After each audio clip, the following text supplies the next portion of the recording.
Amen. I love that song. That song is, as it sings out and it talks about the church of Christ being born at the resurrection. The fact that God had a plan and he worked the plan and that Christ paid the price for our plan, for our hope, for our salvation. I love that song. And it might have been new to you, but I promise it won't be new for long as we continue to sing that song, King of Kings. Hi, if you're here and it's your first time at Riverside, I want to introduce myself. I'm Chris Jackson. I'm the lead pastor here, and I'm excited that you're here and thankful that you're here and you've chosen to worship with us. But most of you here, you're not new, and so you know me, which means you know what you got to deal with when I step up here, right? That means this is a participatory sport. That means when I ask a question, you need to answer or respond, right? So I got a question for you. You ready? I got a question for you. Have I told you lately that that's good stuff, isn't it? Some of you that y'all played that song on your 8-track player Friday night, some of you. Yeah, these guys down here are going, what's an 8-track? They don't even know what a cassette tape is, so they really don't. They are way behind. But vinyl's coming back apparently, so I don't know. Hey, so anyway, we had Valentine's Day Friday night, right? Do you know Valentine's Day has a second name? I don't know if you know this or not. It's called Singles Awareness Day, right? Because you go on Facebook and you find out, I don't know if you know this or not, but everyone is married to the perfect person, according to Facebook on Friday. Now, I read on Saturday, it did not look so good. But on Friday, everybody was married to the perfect person. It was amazing to watch the love that was shown on Valentine's Day. I didn't get to express my Valentine's Day love with our Valentine's dinner that I normally have with my wife. We were supposed to go out on a date, and we were going to go see Aladdin. By the way, great show. If you have seen it, great. If you haven't, you may want to try to see it at the Peace Center. It's a very good show. I like it because the guy playing the genie, he reminds me a lot of me. He's a little bit bigger fella. If he gets too excited for a little bit, he starts to lose his breath. Like I'm with that. I know what that feels like. But our littlest boy, who is almost 4, he has strep, and so my wife stayed home with him, and I went on a daddy-daughter date on Valentine's Day, which was a lot of fun. It was a lot of fun. It was just different. I took her to sushi, and my 10-year-old daughter ate better sushi than I did. I'm not sure how I feel about that. But she did. Some of you are going, the fact that you ate sushi just lowered me in your eyes, right?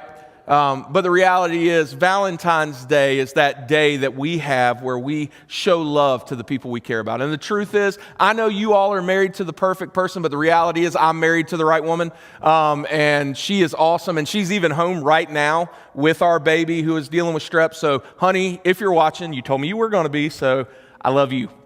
Now, that's right. Wasn't that sweet? I know. Brownie points, right? So we're in this series called Battleships. We're in this series called Battleships where we talk about relationships that are worth fighting for. And last week, we talked about the fact that our faith is worth fighting for. If you want to go ahead and join me in Scripture today, we're going to start at the beginning of the book. So go to Genesis chapter 2. We're going to be in the second chapter of the entire Bible, Genesis chapter 2. But last week, we talked about the fact that what happens with our faith is we deal with enemies.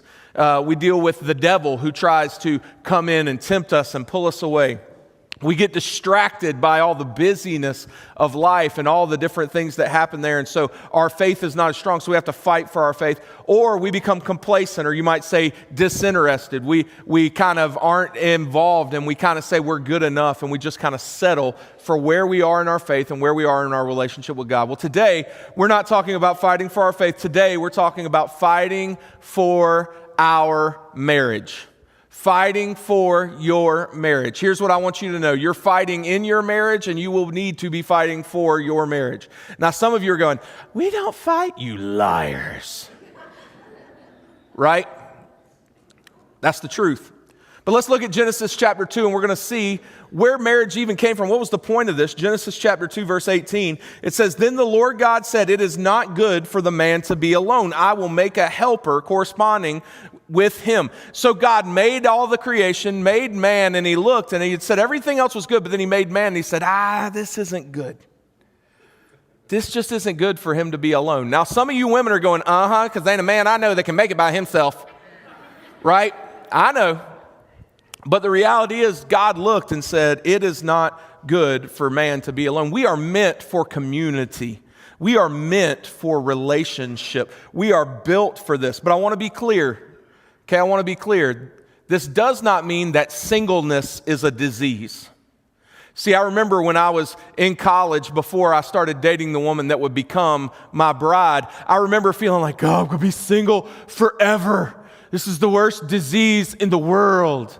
And I just don't want to be single. Singleness is not a disease. As a matter of fact, Paul later says in the New Testament, he says this, it might be better that you were not married, because then you can focus your life on proclaiming the gospel and doing what God has called you to do. So I don't want you to misunderstand if you're here today and you're like, I'm single and I don't know if I'm ever going to be married. To be honest, I've met a bunch of people and I don't think I'd want to be married to any of them anyway. That's okay. Right? I'm not saying that something is wrong with you or that you are less of a person if you are single, because that's just not true. It's not scriptural. But what I am saying is this. God looked at Adam and he said he needs someone. He needs someone to be with him. So then later on in chapter 2, verses 23 and 24, we see that God has now made woman from the rib of Adam, and the man said, verse 23, this one at last. Now he's been looking at pigs, he's been looking at elephants, he's been looking at platypi. I don't know what that is, but he's been looking at all these different animals, and he says, this one at last, finally, is bone of my bone, flesh of my flesh. This one's called woman. For she was taken from man. And then it says this, verse 24. And this is the focus of what we're going to talk about today. And this is why a man leaves his father and mother and bonds with his wife, and they become one flesh. They become one. The two become one. And can I just tell you this? That's what happens when you come together in covenant marriage. When you get married, you two become one. And some of you who have gone through my premarital class, today is going to feel a little bit like a review for you, okay? Because what happens is when two people become one, you take two selfish people who have lived for themselves and done for themselves and know exactly how the world's supposed to work and why it's supposed to work that way, and then you shove them together and they got to figure out how to make it work, right? And so now you had two, and now they've become one. And the problem is, along the way, as you're in marriage, as you're fighting for marriage, you begin to pull and pull and pull. And what happens is, over time, if you're not careful, you begin to separate and you begin to become less one. It's like a tattered cloth that begins to lose its way. We got this one dish rag that like all the edges are all frayed, but it's the perfect dish rag because it soaks up all the water when you dry the dishes. At least that's what my son tells me now that I make him dry all the dishes. And it's like the perfect one. And so, but it's starting to get frayed even in the middle now, so I'm afraid it's going to end up just splitting, right? And that's what happens. Can I just tell you this? Most of the time, I'm not going to say all the time, most of the time, when marriages don't work, when separation happens, it didn't happen all in one moment with one giant thing. It was a little thing after a little thing after a little thing after a little thing after a little thing after a little thing after a little thing after a little thing after a little thing after a little thing after a little thing after, and just as annoying as that is getting, all those little things begin to pull and pull and pull. And so the question is, if when we get married, we are meant to become one, why do we struggle so much? Because we're two different people that have come together to try to figure out how to love each other and make it work. And these two differences, these different people trying to make it work, is where the struggle comes into play. And this leads to a lot of fighting. Now, if you've been in my premarital class, you know this. Fighting is not always bad. What? Fighting is not always bad, as long as you do it right and you come to a resolution. The problem is a lot of us are fighting in our marriage, and when we're fighting, we're not fighting for our marriage, we're fighting for our own preference. We're fighting for our way, not for our marriage. And so we have to learn to fight the right way. Everyone fights in marriage. If you say we don't fight in our marriage, then you don't talk in your marriage. Some of you are like, we talk a lot, loudly. We use a lot of words. because you fight in your marriage. And here's what I want you to hear. We got to learn how two people become one and stay one. We must fight to stay connected, because what happens ultimately is we become separated as communication dips. Here's what I want you to understand. We're gonna have two big key phrases that are going to tie together all day today, and this is the first part of the phrase. You ready? The key to connection is communication. How does it work? How do you stay connected in your marriage? It's communication. The key to connection is communication. I've never had a couple that are struggling in their marriage that have come into me and gone, you know what, Chris, the problem is just we talk too much. We are constantly talking to each other, telling each other about our days. We're sitting down having conversation. It's just terrible. That doesn't happen. Because the key to connection is communication. Proverbs chapter 18, verse 21, we talked about this verse a few weeks ago. It says this: death and life are found in the power of the tongue. The tongue has the power of death and life. So communication, when you communicate, you're offering life. When you become silent, you are actually creating death in your marriages. And all kinds of things come along: busyness, family, work, hobbies. All these things come along to take away from our communication. They come along to interrupt our communication and to split us up. The most painful one now is it's in our pocket every day. You want to know what stops more communication in marriages than anything else? Now, for some of you that don't know what this is, it's not a calculator. It's a phone. Now, I know you're like, my cell phone still sits in a bag in my car, right? But for the rest of the world, this is a phone. And on my smartphone, which makes me dumb, on my smartphone, I have all these little games that I can play. And I have all this social media that I can check. And I'm constantly getting notifications. I'm constantly getting pulled away. This isn't even in my notes, but I just want you to understand this truth. This can be the most detrimental thing to your marriage if you don't learn to control it. You know how you control your phone? Put it down. I don't know if I can handle that. Teenagers right now are going, I don't know if I want to get married if I got to put my phone down. Not sure I can. By the time we're getting married, it'll be some sort of technology that's in my phone and in my fingers and be like, I can just handle everything like this, right? It's this reality that it can be dangerous and it can break our communication. But here's the reality. The key to connection is communication, but silence leads to separation. Silence leads to separation. And some of you know about this because you've been living in the same house with the same person for a long time, but it's gotten really, really quiet. So quiet you could hear a phone drop. It's gotten really, really quiet. And when you do talk, you don't talk about anything that matters. When you do talk, it's normally you're yelling and getting on each other's nerves.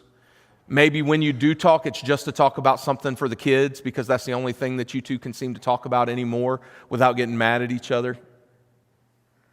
And silence becomes a separation. Silence leads to separation. The Bible, in the book of Song of Solomon, I told somebody we were preaching out of Song of Solomon today and they got real nervous for a few minutes. But we're only going to look at one verse. In chapter 2, verse 5, and it's not real clear which one of the two people in Song of Solomon said this, but one of them says to the other, catch the foxes for us. The little foxes that come in and ruin our vineyards. For our vineyards are in bloom. In other words, everything's great about our love, but it's like a vineyard. It's like a garden. And if we're not careful, if we don't catch the foxes, they'll come in and they'll ruin what we have. So catch the foxes. So the question then becomes, well, what are the foxes that cause us to become quiet? If communication is the key to connection and silence leads to separation, what are the things that we have to talk about in order to stay connected? Listen, there are really four major areas that people deal with in a marriage relationship that cause the most strain on the relationship. There's four major areas that when people deal with these things, it causes the most strain on their relationship. And we're going to talk about those because whether you've been married for 25 years or whether you've been married for 5 minutes, these are things that you have to constantly communicate about. The first one is this. I'd say it this way. Silence about finances leads to unspoken stress. Silence about your finances leads to unspoken stress. 50% of all marriages in America end in divorce. And 50% of those that divorce cite financial issues as part of the reason for their divorce. So, mathematically, 1 out of every 4 couples that I marry are at risk of being divorced over financial stress and strain. 1 out of 4. So I'm just looking around the room. 1, 2, right? We got a problem here. And the problem with finances is 2 different people from 2 different backgrounds with 2 different stories trying to figure out how to agree on finances. And this is always the case. It's almost always the case that in every relationship, there is a spender and a saver. There's a spender and a saver. One person, they're really concerned with making sure to put money away so that we can take care of everything. I'm very logical. I'm concerned about how much money we're spending on that. We should be putting it away for something else. And they're the logical person. You call them the person that's no fun, right? At least that's what you call them if you're the spender. Because the spender's like, nah, we're fine, let's go. That looks good, let's buy that. Come on, we got money in the bank. And so you got the spender and the saver, and obviously what's going to happen? Both of them think that you have to do certain things with the money.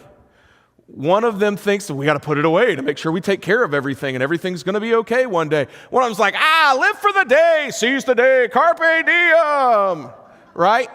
Spend it. One of them's like, you want to share a plate tonight at McDonald's? And one of them's like, peddler, yeah! So how do you make it work? You got to figure out how to make it work. Because here's the thing, most of the issues that revolve around finances and marriages have to do with debt. They have to do with debt. And the Bible is very clear about debt. In Proverbs chapter 22, verse 7, it says this, the rich rule over the poor, and the borrower is slave to the lender. And all the savers said, amen. Right?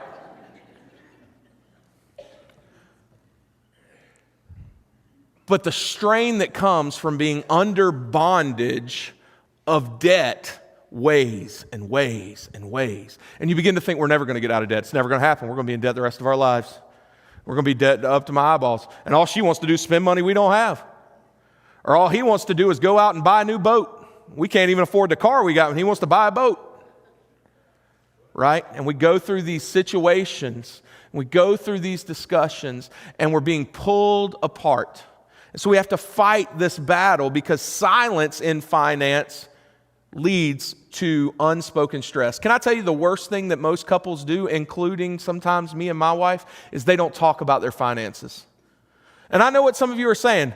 Well, he's not a money person. I'm the money person. He's not a money person. It's better if he doesn't even know.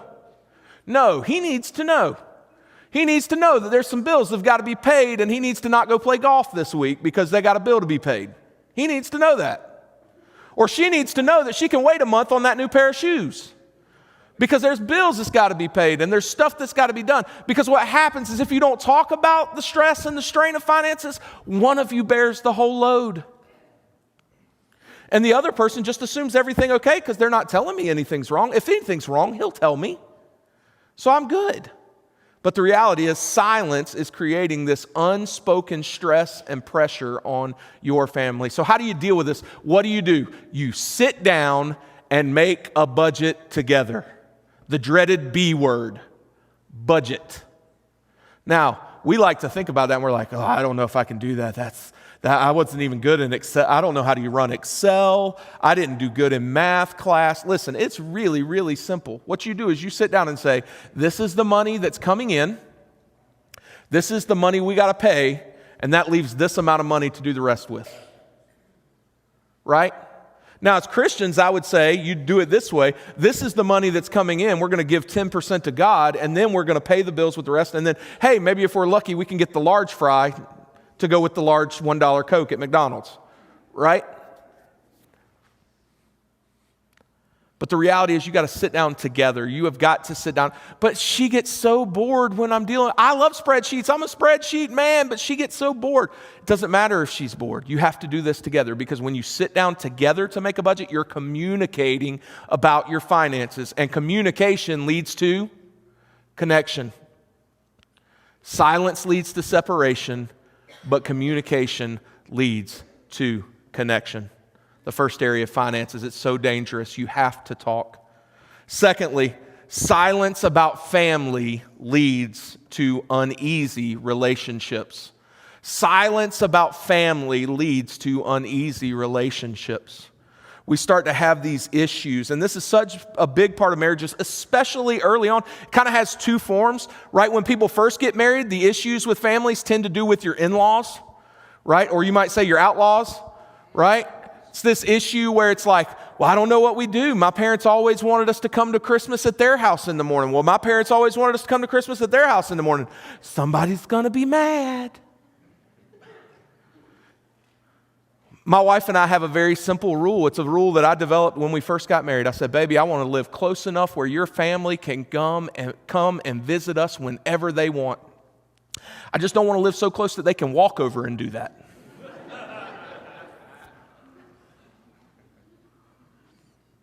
And now my family, I love my in-laws. I'm really blessed. I really am. I've got great in-laws. But we had to develop some boundaries and work through those things. That's part of coming together. But when you don't talk about it, there's all these issues. And don't even get me started on children. Well, I grew up and my daddy didn't spank anybody. I grew up and my daddy spanked everything. My dad had that move where it was like, watch this, son. And it reloaded. It was amazing. It was like a superpower. And to be fair, between me and my brother, we gave him plenty of opportunity to develop that skill. But two families coming together, some that say spanking's right. One family says, you can't spank a child, you'll break their will. You need to put them in timeout. Look, if that's you, I'm not hating on your plan of correction for your kid. That's your plan of correction for your kid. What I'm telling you is this. Husband, if you think you ought to be spanking and mama, you think he ought not, we got some communication that needs to happen. Okay? And then you've also got this issue. Men are always so close to their mothers in general. They're so close to their moms. And some of you ladies, you're like, if I hear one more time that I don't cook that like his mother, I'm going to slap him right? And for the record, that same pressure goes the other way because most of the time, men get so frustrated because, ladies, you're so close to your dad. My car broke down on the way home today. I called my dad. You didn't call your husband? No, I called my dad. He's better at that stuff. Look, he might be better at that stuff, but your husband ought to know. You got to learn. Why? Because the whole point of marriage is to become one. Again, verse 24 of Genesis chapter 2, this is why a man leaves his father and mother. What's the word there? This is why a man leaves. Now, some of you parents are like, leave your father and mother. Please leave. Right? But this is why they leave their father and mother. And what do? They become one flesh. Your translation might say they cleave to one another.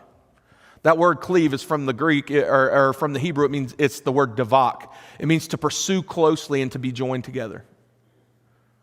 See, here's the thing I want you to get more than anything else. If you're going to make it in marriage in spite of the issues that come along with families, whether we're talking about kids or whether we're talking about dealing with your in-laws, the first thing, the most important thing you have to do is prioritize your partner. Prioritize your partner. When you get married, this relationship, husband and wife, is now the most important relationship in the world outside of your relationship with God. But Chris, we've got kids and my kids are so important. This relationship is more important. Do you know how many families I talk to that the marriage is barely holding on at all and they're only doing it for the kids, and as soon as the kids get out of the house, the marriage falls apart? Because they quit worrying about this relationship and they started worrying about their kids. I'm not saying don't worry about your kids. I've got 3 kids, and despite what they may believe, I love them all. Probably equally. But as much as I love my children, and I do, that little almost 4-year-old Liam, if I put a picture up right now, those dimples, my goodness. And Delaney, when she wants to be sweet, is the sweetest thing in the world. And Caden, my little man, he is an absolute stud. I love my kids. But if I'm choosing between something for my kids and something for my wife, it's not even a choice. Because I prioritize my partner. Now, I'm not saying sometimes you got seasons of life, right? My father, when he had his second stroke and had his heart attack and was in the hospital for 6 weeks before he passed away, I was still prioritizing my wife, but because my wife loved me, she said, go be with your family. Like, there's seasons that you have to do stuff. I'm not ignoring that, but what I'm telling you is this: if you're not talking about it, then you are creating opportunities for failure. And so you have to prioritize your partner. Why? Because silence leads to separation, but communication leads to connection. The third thing that jumps out to me: silence about faith leads to unrealistic expectations. Silence about faith leads to unrealistic expectations. If I had $1 for every time I had a woman say to me, I wish my husband would just lead our family spiritually. If I had $1, we would have paid off the debt 2 years ago.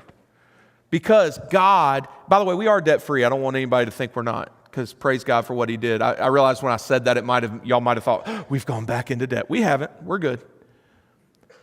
But if I had $1 for every time, because I'm always saying, I wish my husband would lead us. And some of you got married and you're not even both. One of you's a Christian, one of you is not, and you're struggling because of this lack of communication about your faith. Now, that's not an excuse to leave your marriage, by the way, just because you're a Christian and the other person isn't. The Bible talks about that. But what we do understand is that when we come together, when we're joined together, we have to be going the same direction, and we need to be going the same direction.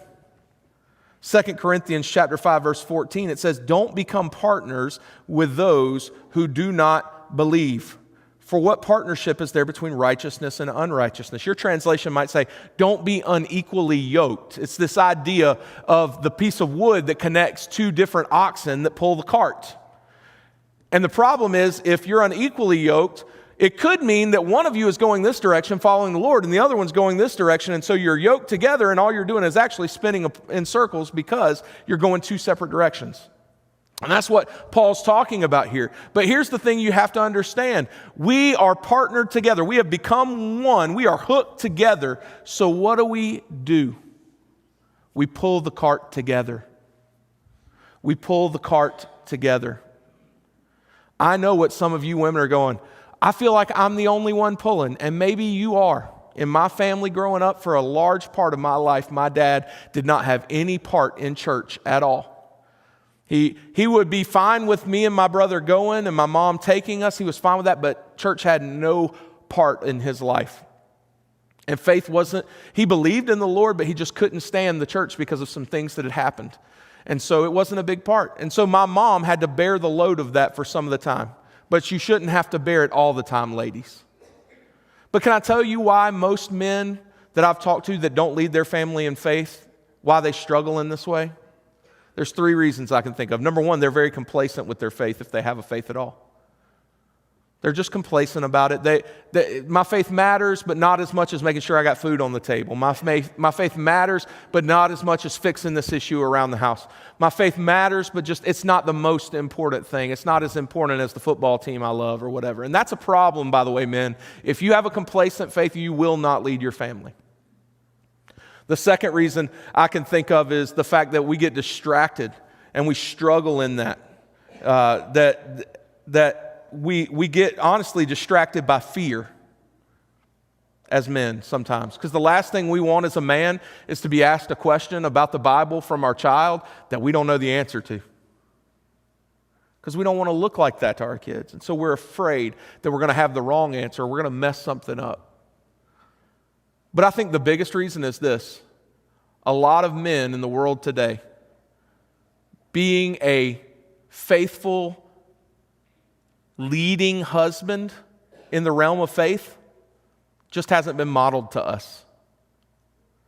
It just hasn't been modeled to us very well.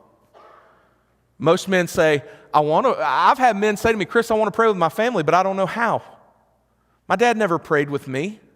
How do I even do this? Well, guys, here's what I can tell you.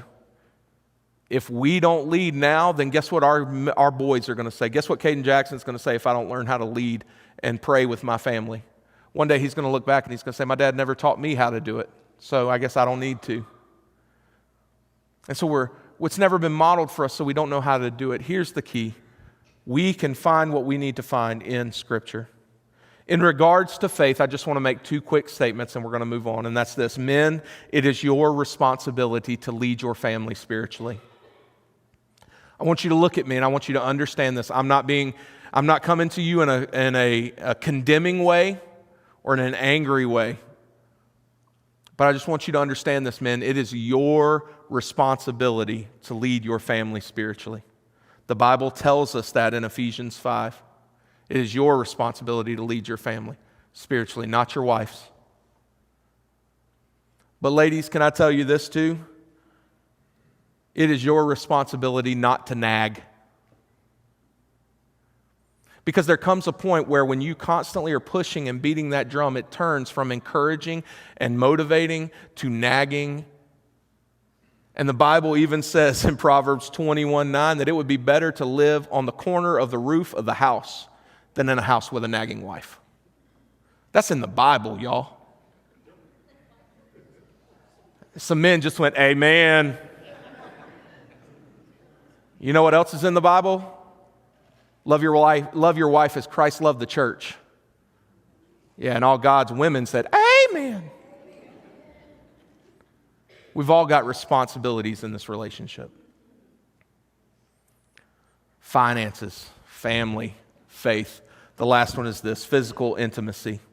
This is an area, if you don't talk, it's going to be a problem. If you're not communicating, it's going to be a problem. Silence about physical intimacy leads to unmet needs. You need physical intimacy in a relationship. And all the guys are going, here it comes. You go get them, Pastor. Don't be an idiot. You need physical intimacy in a relationship. But the problem is this. We are typically silent about it unless we're making some joke or some snide comment, and we're never actually communicating about it. We're never actually talking about physical intimacy. And physical intimacy is important. It should be an important part of your relationship. In 1 Corinthians 7:5, it says this, don't deprive one another, speaking physically here, do not deprive one another, except when you agree for a time. You're not going to agree on anything without communication.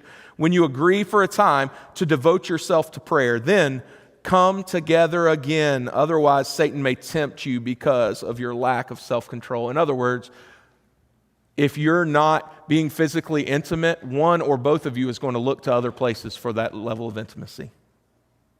Now, I want to be clear. Typically, guys are wanting to give emotional intimacy in order to receive physical intimacy. Okay?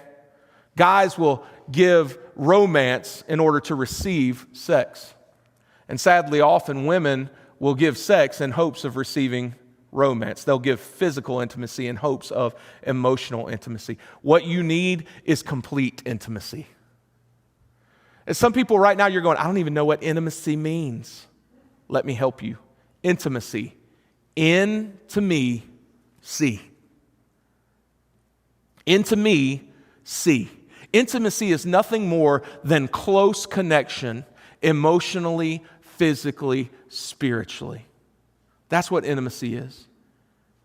And what happens oftentimes is we just quit talking about physical intimacy because she's tired of hearing about it. I'm tired of saying it.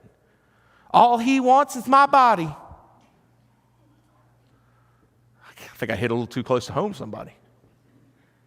The reality is this. When you don't talk about your sex life, you will struggle. You will struggle. Why? Because silence leads to separation, but communication leads to connection. Now, I want to be very clear about this last point. Physical intimacy at this level belongs in the marriage relationship and nowhere else. Young ladies, I want you to hear me very clearly. Your boyfriend does not deserve husband privileges, and you ought not give it. And men, little young men, you need to hear me clearly. You don't get husband privileges until you commit yourself in covenant to that woman for the rest of your life.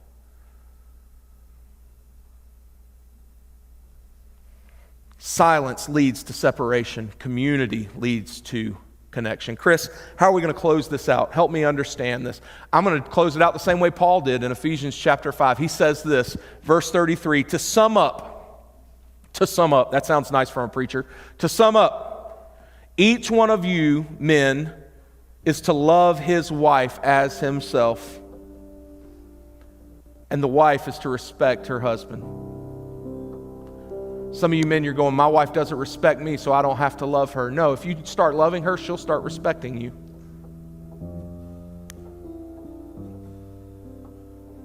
Men, we are the ones that are supposed to lead our families and fight for our wives. Part of the problem in marriages in America today are the women are the only ones hanging on. Be a man, step up. Tell her you love her more than once a year on February 14th. You can get chocolates 50% off today.